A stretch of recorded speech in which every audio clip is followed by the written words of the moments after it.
Hola, muy buenos días.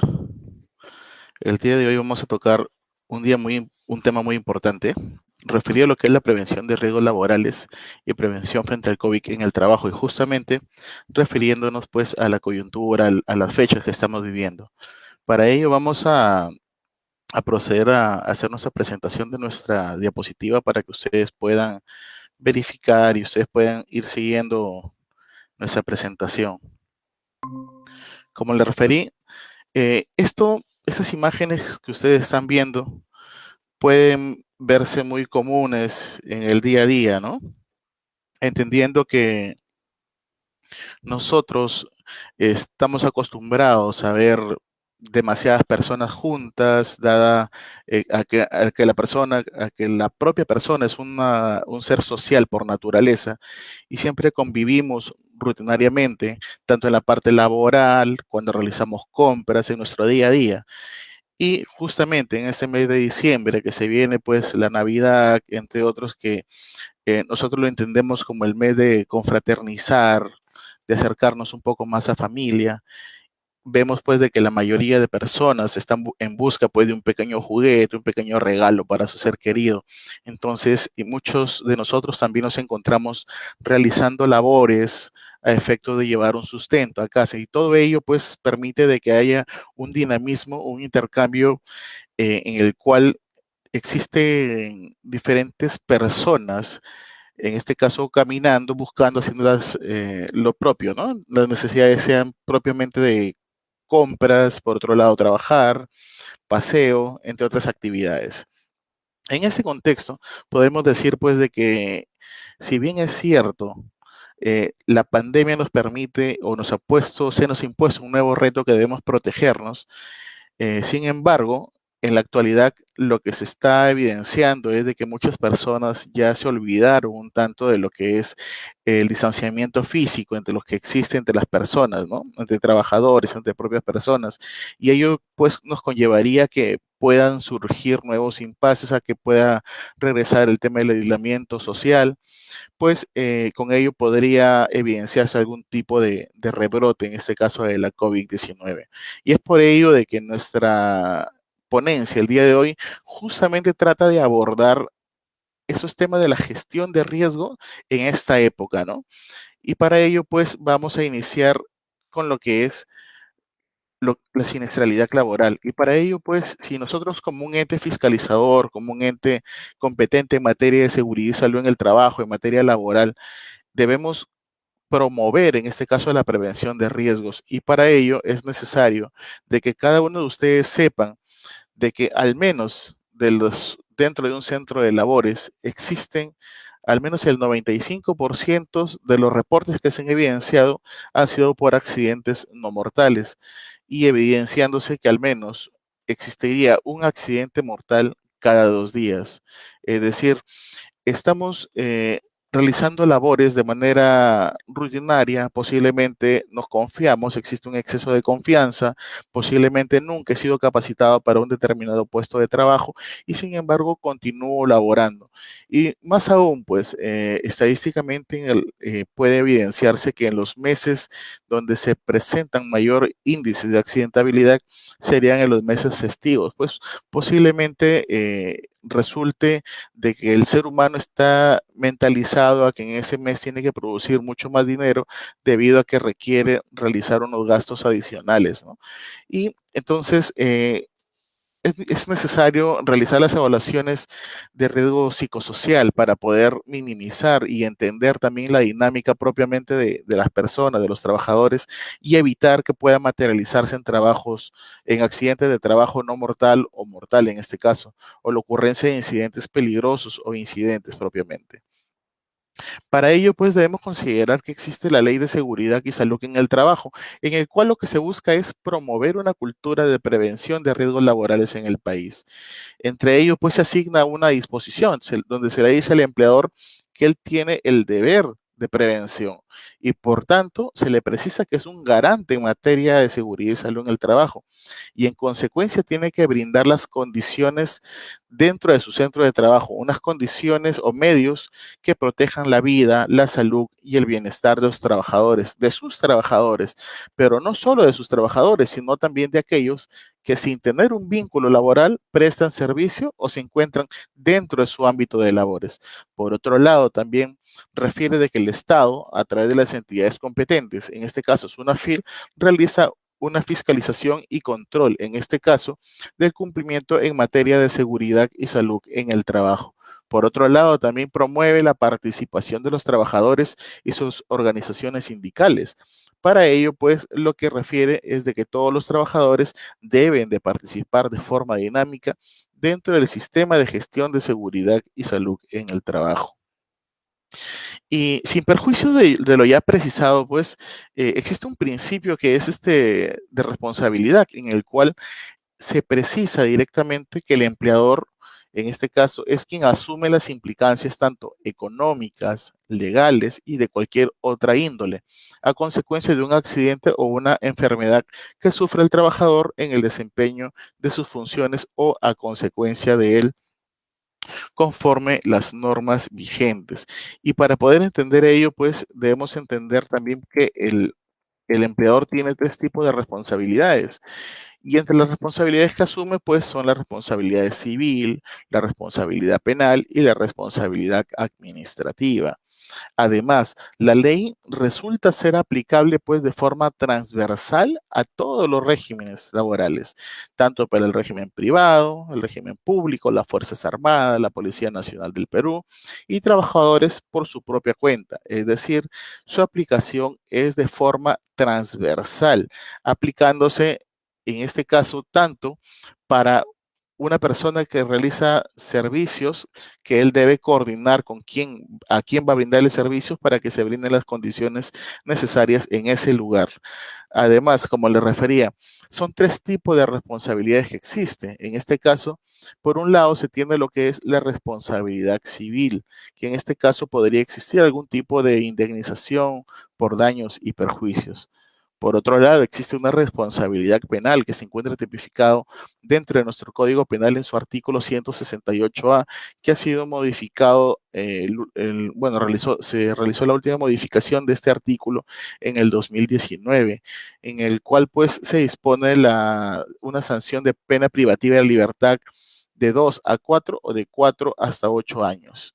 Y finalmente una responsabilidad administrativa por un lado, para los sectores competentes, en este caso, para lo que es el propio Estado, corresponde a servir que pueda revisar en materia de seguridad y salud en el trabajo. Sin embargo, dadas las competencias de SUNAFIL, SUNAFIL resulta ser competente para el sector de la actividad, en este caso, privada, es decir, para lo que es 728 para el decreto legislativo 728 o régimen de la actividad privada, a pesar de que un trabajador se encuentre en el Estado o trabajando para el Estado, si pertenece a este régimen laboral, es de competencia de SUNAFIL. Es así como se ha creado pues nuestra SUNAFIL como un órgano técnico especializado que se encuentra adscrito al Ministerio de Trabajo y Promoción del Empleo, al cual se le delega una responsabilidad como para que pueda promover, supervisar y fiscalizar el cumplimiento del ordenamiento jurídico en materia sociolaboral y en materia de seguridad y salud en el trabajo, para lo cual se le faculta, pues en este caso, a que deba brindar asesorías técnicas, realizar investigaciones de accidentes de trabajo, proponer la emisión de normas sobre las materias mencionadas ya con antelación, en el proceso de lo que es realizar el proceso inspectivo a efectos de verificar de que en realidad se está cumpliendo lo que dice las disposiciones normativas. Y para ello, pues, recurre muchas veces al principio de primacía de la realidad, que muchas veces un empleador tiene los documentos necesarios para tener su sistema de gestión, sin embargo, en la realidad existe otra cosa, ¿no? Es decir, dentro de mi documento de gestión yo puedo tener todo organizado, sin embargo, estos papeles distan de la realidad. Y en la realidad, por ejemplo, yo puedo decir de que tengo en documentos 10 trabajadores, pero en la realidad tengo 50 trabajadores. Y bajo el principio de primacía de la realidad, existe una desnaturalización de los contratos y también pues viene el tema de las condiciones de seguridad propiamente.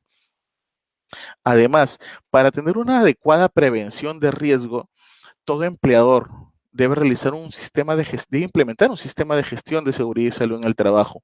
Pero este sistema de gestión debe recoger no solo las condiciones actuales, sino también debe proyectarse bajo un sistema de mejora continua, es decir, debe mejorar continuamente y debe considerar para su constitución qué tipo de empresa soy, si soy una micro, si soy una pequeña empresa, si soy una gran empresa, el nivel de exposición a los peligros y riesgo, qué tipo de peligros tengo en mi entorno, la cantidad de trabajadores que están expuestos a referidos factores de riesgo en este caso, ¿no? Y para ello, pues, el empleador, a través de su servicio de seguridad y salud en el trabajo, deberá implementar ese sistema de gestión. Y nuestro servicio de seguridad y salud en el trabajo estaría constituido, pues, por un profesional de la salud, un médico ocupacional, un licenciado en enfermería y adicionalmente por un especialista en seguridad, que muchas veces a este especialista en seguridad se le denomina supervisor de seguridad y salud en el trabajo, prevencionista de riesgo, analista de seguridad y salud en el trabajo, jefe de seguridad, gerente de seguridad y salud en el trabajo, entre otras denominaciones. Adicional de ello, de este servicio que ya se ha precisado, también para realizar una gestión adecuada de los riesgos es necesario de que se deba constituir un comité o un supervisor de seguridad, considerando el número de trabajadores que yo tengo. Es decir, si mi empresa, la empresa donde yo laboro o la empresa que yo tengo, que dirijo, tiene 20 trabajadores a más, corresponde que debe implementar un comité de seguridad y salud en el trabajo bajo lo que precisa en este caso la Ley de Seguridad y Salud en el Trabajo y su propio reglamento. Adicionalmente, si yo tengo menos de 20 trabajadores, desde 1 hasta 19 trabajadores, corresponderá que deba garantizarse la elección de un supervisor de seguridad y salud en el trabajo, los cuales son elegidos pues por los trabajadores y para poder ser elegido debo de cumplir ciertos requisitos. Dentro de los requisitos que debo de cumplir, en principio es ser trabajador del empleador principal. Es decir, una persona que está por residuos por honorario, que es un locador de servicio, no podría participar del Comité de Seguridad y Salud en el Trabajo por no ser un trabajador. En este caso, solo aquellos que son trabajadores del propio empleador corresponderá que puedan participar. Además, debe tener como mínimo 18 años de edad y de preferencia contar con capacitaciones sobre este tema. Asimismo, se ha precisado que deba contener una documentación nuestro sistema de gestión de seguridad y salud en el trabajo, que esta documentación pues es de que debe tener por un lado la política y objetivos en materia de seguridad y salud en el trabajo, que deba contarse con un reglamento interno de seguridad y salud en el trabajo. El reglamento interno de seguridad y salud en el trabajo resulta siendo obligatorio siempre que tenga de 20 a más trabajadores. Además, debe contarse con un IPER, que es la identificación de peligros, evaluación de riesgos. Asimismo, debe considerarse los mapas de riesgo, que estos mapas de riesgo, en este caso, deben ser elaborados considerando los diversos factores de riesgos que pueden existir dentro de mi centro de labores. Luego tenemos lo que es la planificación de la actividad preventiva, que ello pues refiere a lo que estamos viendo dentro de los planes considerados dentro de nuestro sistema de gestión, en ese caso nuestro plan anual de seguridad y salud en el trabajo. Debe considerarse también, por ejemplo, el plan para la prevención de la COVID-19, entre otros planes. Eh, Además, se cuenta con el programa anual de seguridad y salud en el trabajo, que este programa anual debe ser debe ser revisado. Es decir, este es el cronograma de las diversas actividades que puedan ejecutarse o deban ser consideradas dentro del plan. Es decir, aquí se van a establecer el cronograma de cuándo van a realizarse, en este caso, los planes, la ejecución propiamente del plan. Luego se cuenta con los registros, que son al menos 8 registros los considerados por la Ley de Seguridad y Salud en el Trabajo y su reglamento. En este caso podemos revisar nuestro artículo 33 del reglamento de la Ley de Seguridad y Salud en el Trabajo, y en él vamos a contener cuáles son los registros obligatorios de nuestro sistema de gestión. Adicionalmente, debo contar con dos libros en este caso. Uno sería para considerar las actas de las reuniones del Comité de Seguridad y Salud en el Trabajo, y por otro lado, el otro libro correspondería para establecer dentro de él las actas del acto de elección del Comité de Seguridad y Salud en el Trabajo. Hay que precisar que esto es cuando tenga un comité de seguridad y salud en el trabajo, ¿no? Estos son las principales obligaciones dentro de nuestro sistema de gestión, los cuales nos permitirán, en este caso, tener una adecuada gestión de riesgo para poder generar una cultura dentro de una cultura de prevención de riesgos laborales dentro de nuestros propios trabajadores. Con ello, pues, lo que se busca es de que cada trabajador en principio conozca cuáles son sus obligaciones, cuáles son sus derechos y cómo debe actuar, por ejemplo, frente a la pandemia. Considerar qué equipos de protección necesito, cuál es el distanciamiento mínimo que debo tener para cada persona.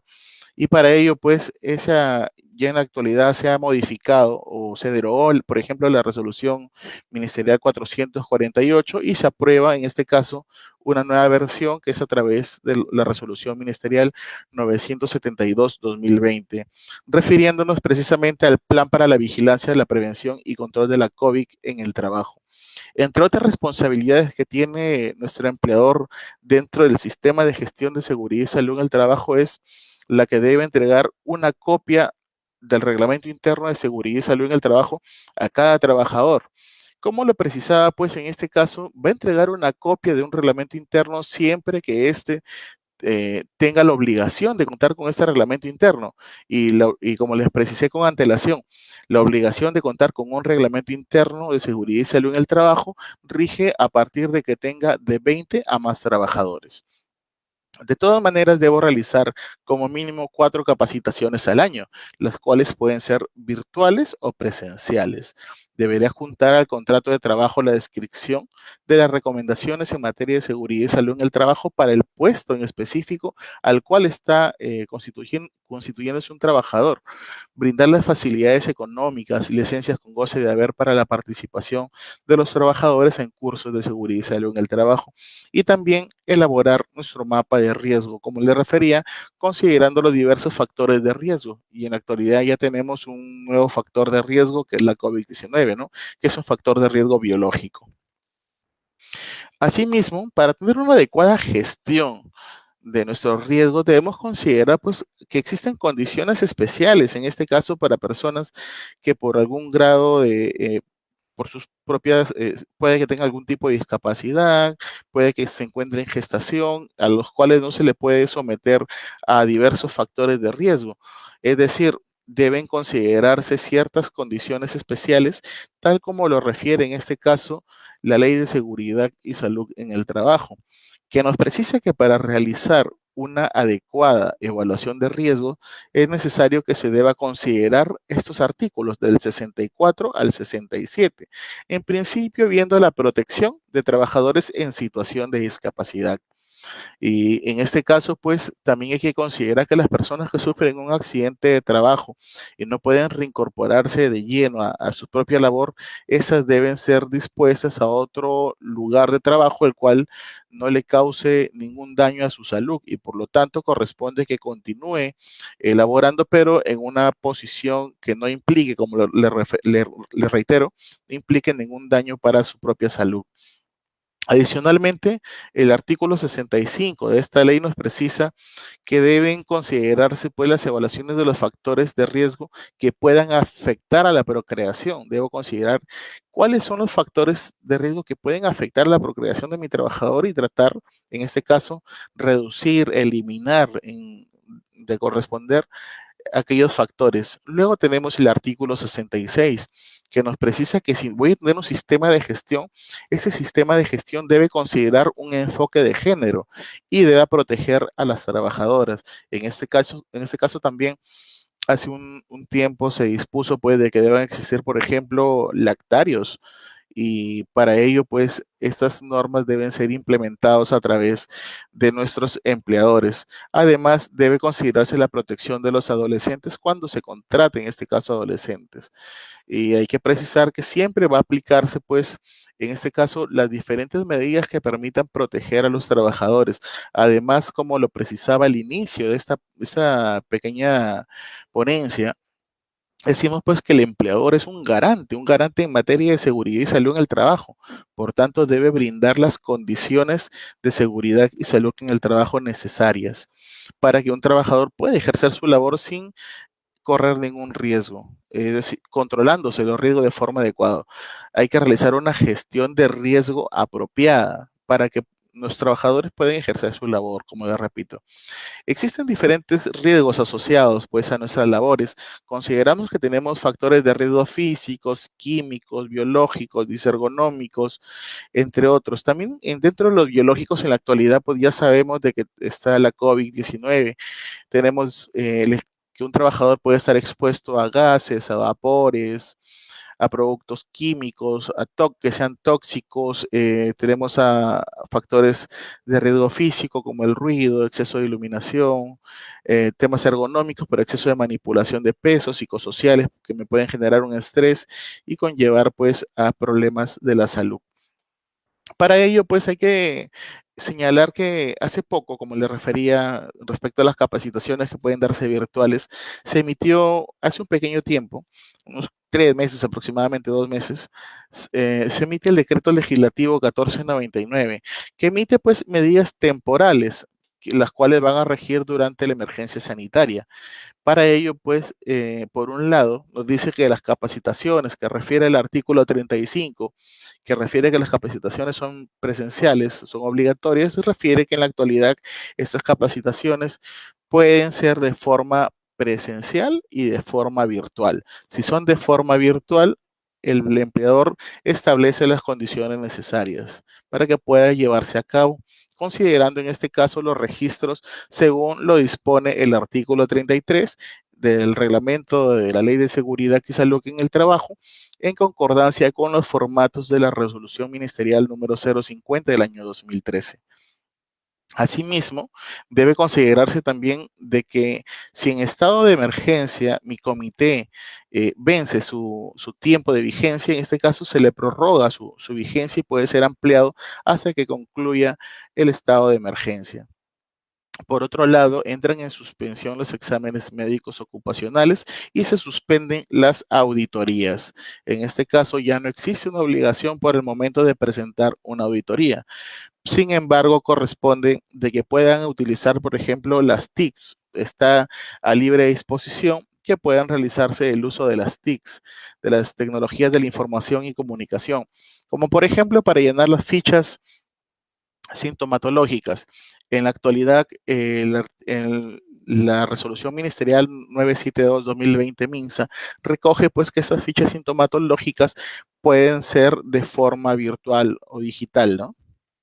Para ello también debemos considerar, para tener una adecuada gestión de riesgo, para prevenir de forma eficiente mis riesgos, debo considerar que existe pues una parte que es la identificación de peligros y evaluación de riesgos y determinación de controles, que la cual, si bien es cierto, existe una obligación, esta fue modificada en este caso por un decreto supremo número 02, en la cual se dispone en la actualidad que este hiper o hiper-C deba ser elaborado por un personal competente, que deba ser actualizado al menos una vez al año y deba ser elaborado consultando o poniéndose, o en ese caso, que se ponga en consulta con los trabajadores, el comité de seguridad y salud en el trabajo o el supervisor, según corresponda, luego que sea elaborado en cada puesto de trabajo, considerando las diferentes actividades rutinarias, no rutinarias, actividades de emergencia,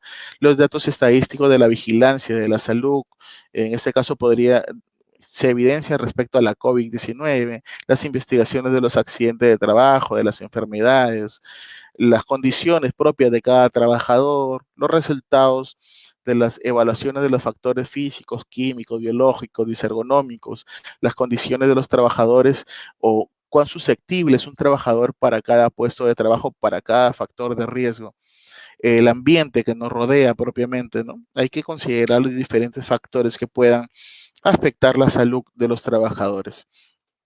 Y por consiguiente, pues tenemos de que dentro de la resolución ministerial 972-2020 se considera o se mantiene, en este caso, los 7 lineamientos que fueron considerados desde la resolución ministerial 239, en la 448 y hoy en la 972 continúan, que son estos 7 lineamientos, que por un lado se exige de que todo empleador deba realizar una limpieza y desinfección en los centros de trabajo. Por ejemplo, si yo soy una microempresa que me dedico a la venta de peluches, debo tener un espacio limpio y desinfectado para poder recibir a mis clientes, para poder tener a mis trabajadores realizando una labor de forma adecuada, sin que se expongan tanto a los riesgos de contagiar a la COVID-19.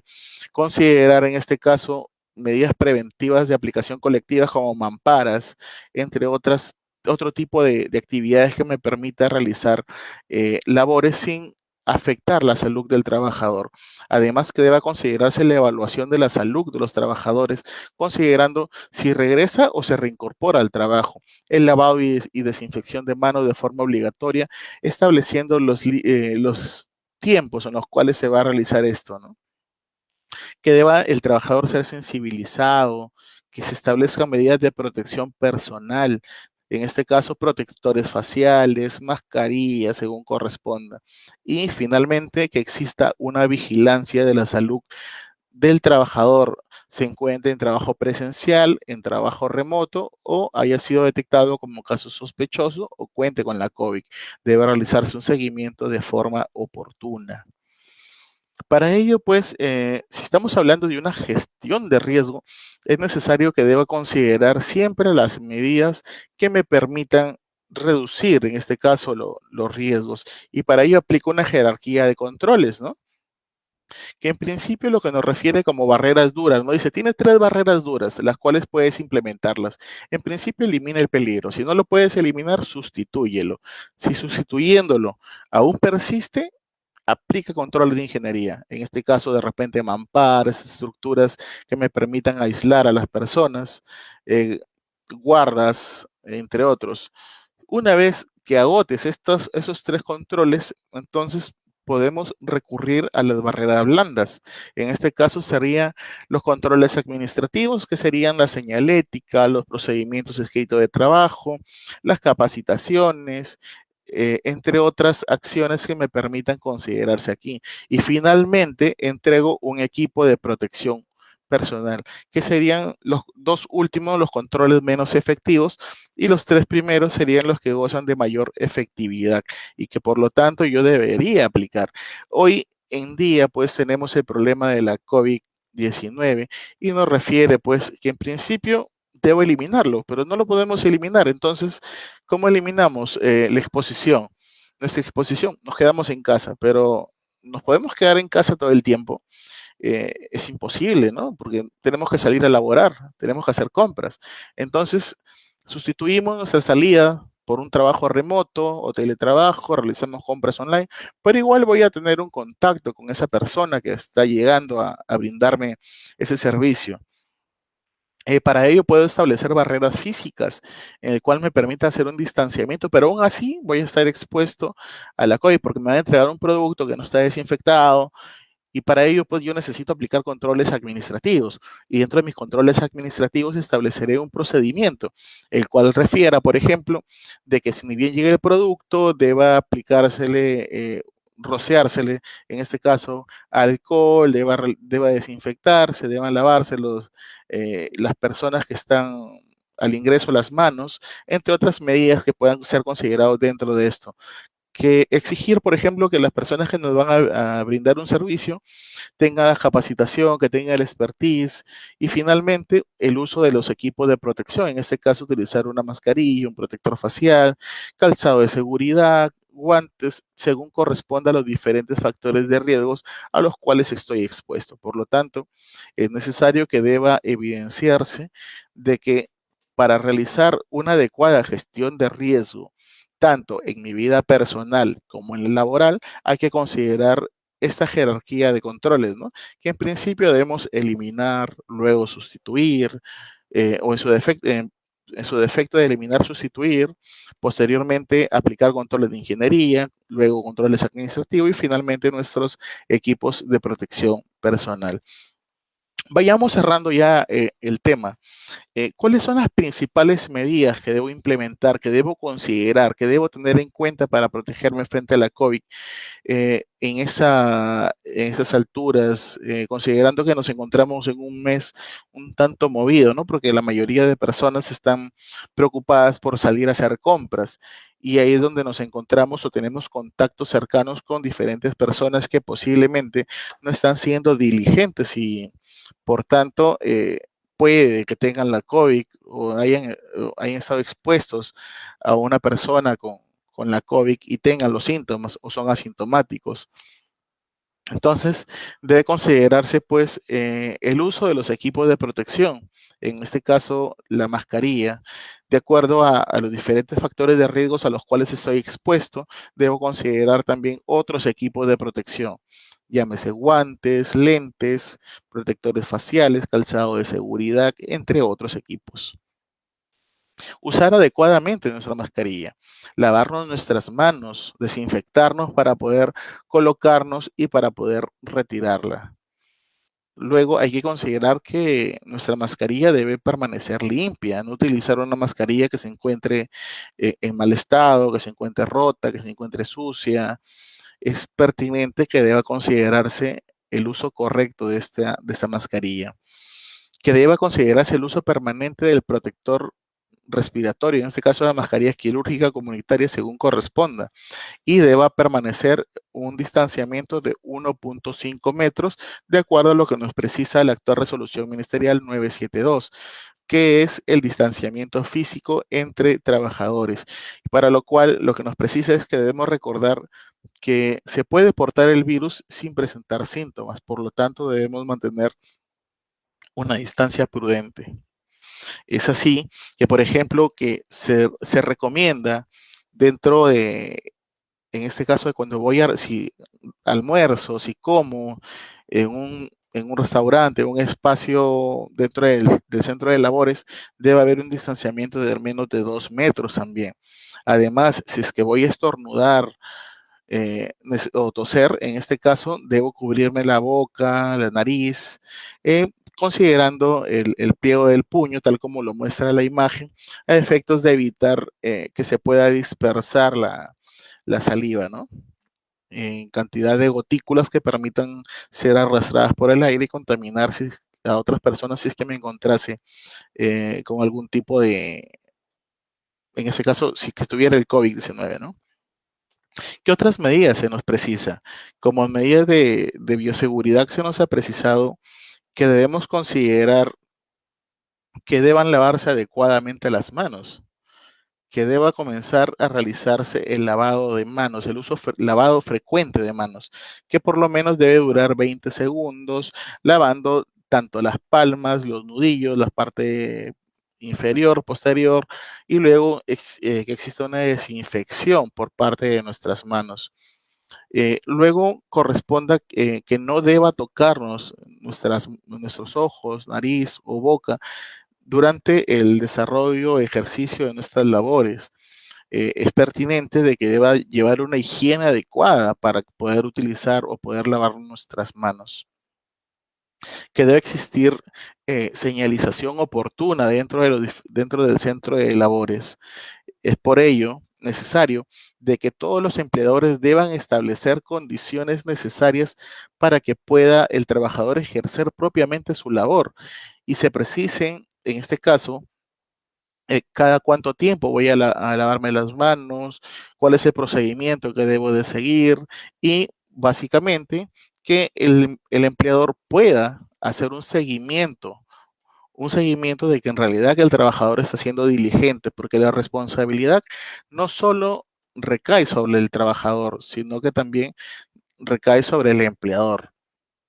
Y como les precisaba, el empleador es quien tiene mayores riesgos. En este caso, pues, corresponde a él a lo que le precisaba en inicio de esta ponencia, de que el empleador tiene responsabilidad civil por cualquier evento dañoso que afecte la vida o la salud de un trabajador, que tendría que pagar una reparación. Por otro lado, correspondería pues una responsabilidad penal en caso ocurra un, por ejemplo, una muerte, una exposición a un factor de riesgo grave e inminente, o en su defecto la responsabilidad administrativa, que a través de SUNAFIL se realiza, ¿no? Se realiza una inspección a efectos que pueda considerarse si es que se ha vulnerado o no las disposiciones normativas. Tenemos también de que deben establecerse barreras físicas sin perjuicio de mantener la distancia precisada por norma, evitar la dispersión, en este caso de la saliva, utilizando adecuadamente o realizando labores de forma oportuna, considerando nuestra higiene y el distanciamiento físico propiamente de las actividades. Que se realice la desinfección en nuestro centro de labores al inicio de nuestro proceso, al mediodía, al terminar la jornada, según como lo haya considerado en este caso el empleador a través del Servicio de Seguridad y Salud en el Trabajo dentro del Plan para la Prevención de la COVID-19. Hay medidas de bioseguridad que debo considerar, en este caso, ya como una de las últimas láminas de medidas preventivas, es de que que deba alcanzar cada trabajador una ficha sintomatológica, la cual puede ser física o puede ser virtual. A través, por ejemplo, de un aplicativo podría llenarlo en realizar el seguimiento de casos sospechosos a través del servicio de salud ocupacional, que deba realizarse la toma de temperatura al ingreso de todos los días, al ingreso de nuestros trabajadores y que se deba identificar el grupo de riesgo, lo cual ha sido modificado dentro de esta resolución ministerial 972, pues. Para ello también contamos con la parte de fiscalización, les precisaba al inicio. Nosotros como entidad de fiscalización, como una entidad competente en el marco de lo que es el cumplimiento de la Ley de Seguridad y Salud en el Trabajo para el sector privado, se tiene a través de los inspectores de trabajo la facultad de imponer medidas cautelares como es el cierre de un área o un establecimiento cuando se haya evidenciado algunas condiciones no aptas para un trabajador, ¿no? O que pongan en riesgo grave e inminente la vida del trabajador. Y para ello, pues la inspección en la actualidad se puede desarrollar de forma presencial o de forma virtual. También se ha considerado de que deba el inspector recoger, en este caso, una lista de verificación, la cual está actualmente en proceso de actualización, considerando que la norma ha cambiado. Por lo tanto, debe acogerse también a los procedimientos internos de la propia SUNAFIL, de la Superintendencia Nacional de Fiscalización Laboral. Ya finalizando, vamos a abordar el procedimiento inspectivo en este caso, ¿no? Y es conocido que a través de los inspectores de trabajo, se actúa por una denuncia, por una solicitud interna del sistema, por una decisión del sistema, por la propia iniciativa de los inspectores, a solicitud de otro sector público, entre otras. Cual fuese el origen, en este caso de la orden de inspección, se generaría una orden propiamente de inspección que puede ser concreta o genérica. Concreta es cuando se determina quién es el sujeto a inspeccionar y genérica es cuando se pone un globo o una actividad en particular, por ejemplo, construcción civil.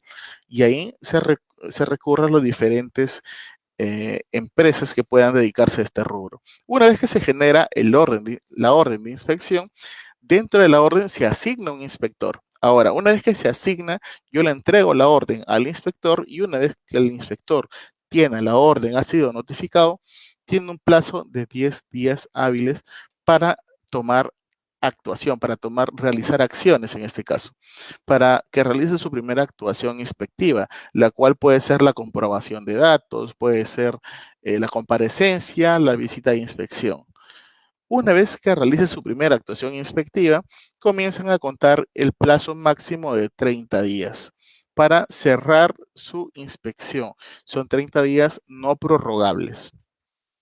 Dentro de las medidas inspectivas que puede generarse, en este caso, el inspector que puede generar sería medida inspectiva de requerimiento, advertencia, paralización, cierre temporal, en este caso tal como lo había advertido ya con antelación. Una vez que concluye el proceso de investigación, en este caso concluye con un informe cuando no se ha evidenciado se ha evidenciado que no se infringido las disposiciones normativas y en ese caso termina con una acta de infracción cuando se evidencia que ha habido una vulneración de derechos o las normas o las disposiciones normativas no han sido cumplidas a cabalidad. En este caso, ya ahí concluiría el proceso de inspección con nuestra emisión de una acta de infracción, la cual va a ser llevado posteriormente por otra área dentro de Sunafil, donde va a comenzarse la ejecución propiamente del cumplimiento de esta obligación. Muy bien, conmigo ha sido todo hasta aquí. Eh, Muchas gracias por asistir. Vamos a realizar la solución de consultas en este caso. Com- Vamos a comenzar a resolver las consultas, las cuales nos refieren. En principio nos está escribiendo Caterina Asensio.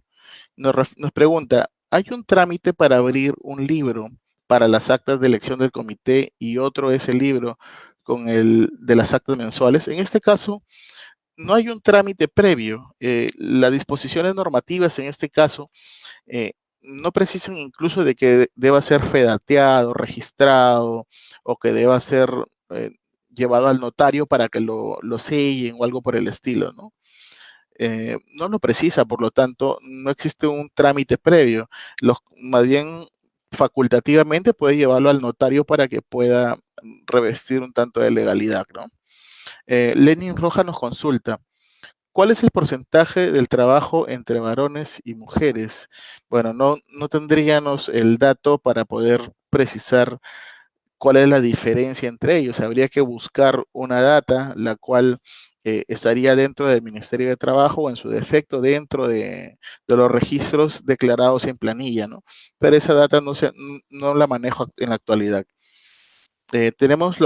Moisés Cóndor nos consulta, ¿existe sanción si el Comité de Seguridad y Salud en el Trabajo no se reúne mensualmente? En principio, la sanción recaería sobre el empleador, porque no está brindando, en este caso, las facilidades para que el Comité de Seguridad y Salud en el Trabajo sesione. Por lo tanto, este debe sesionar, debe llamar al presidente a que deba convocar a la participación de los trabajadores dentro del comité, en este caso los miembros titulares. Laura Chávez nos consulta, ¿quién da las capacitaciones? ¿El mismo empleador o alguna institución acreditada?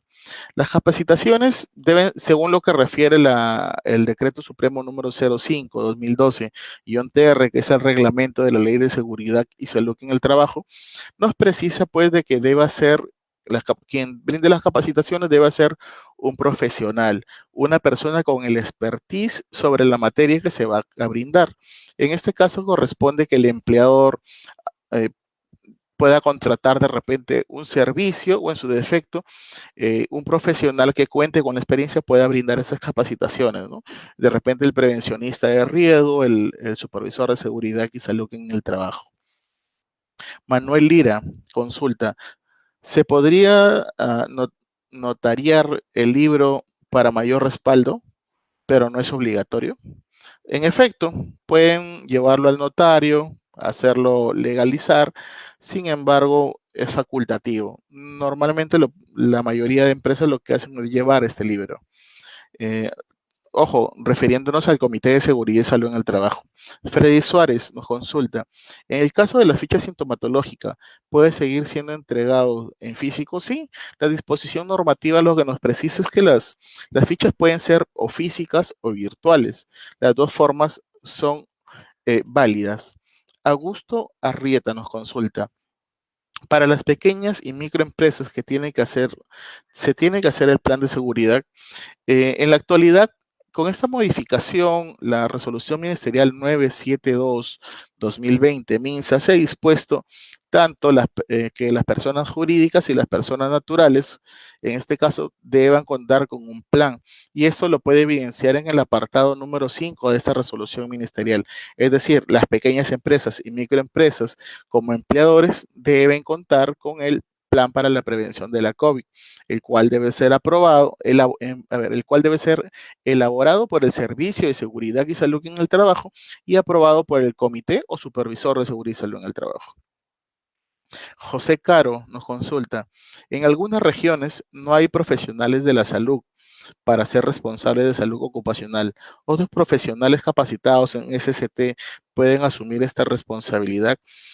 Lo que nos precisa, pues, esta resolución ministerial 972 es de que si no cuento con un servicio de seguridad y salud en el trabajo, como mínimo debo de cumplir su anexo 1, es decir, debo contar con este profesional de la salud, porque quien realice la persona que ha sido capacitada, que tiene el expertise, que ha sido formada para realizar una vigilancia de la salud, es una de esas personas, es tanto un médico ocupacional, un licenciado en enfermería, según las competencias que son asignadas y han sido consideradas dentro de este anexo 1. Por lo tanto, en principio debe privilegiarse el cumplimiento propio de esa norma, considerando pues que son disposiciones mínimas obligatorias. Piero Vilela nos hace la consulta. Encontramos personal que no requiere cumplir las recomendaciones de cuidado personal, uso de PPs y otro. ¿Qué podemos hacer?